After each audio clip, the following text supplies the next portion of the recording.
Now we're looking at the lens correction panel in Lightroom, which has different profiles enabled depending on the lens you had on your camera to correct some distortions and other imperfections.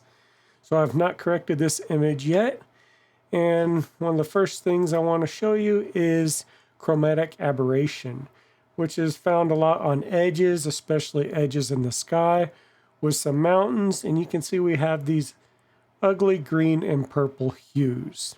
So if we turn chromatic aberration on, they disappear. And then we have profile corrections, which if we turn that on, it automatically detected what lens I had on this camera and run a profile to correct it. So because this was shot with a 24mm wide angle lens, that often causes a little distortion around the edges. So if I turn that off and back on, we can see the corrections that it has applied.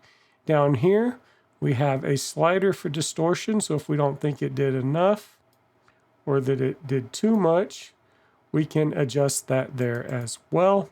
Some lenses, especially if you have a lens hood on, can get some vignetting on the corners or even have bright corners, and we can adjust that with the vignette slider. So if we wanted to darken them down, we take them to the left, or if we wanted to brighten them up, we take them to the right.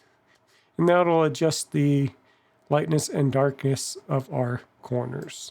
Now, if we don't have a lens that is recognized by the software, maybe it's a brand new lens and they haven't uploaded the calibration numbers to the program yet, it may not be recognized. Or if we have an older lens, maybe something manual that we've adapted to the camera, then that cannot be recognized as well. If that is the case, we can do all that over here in the manual tab of this panel. So we have distortion.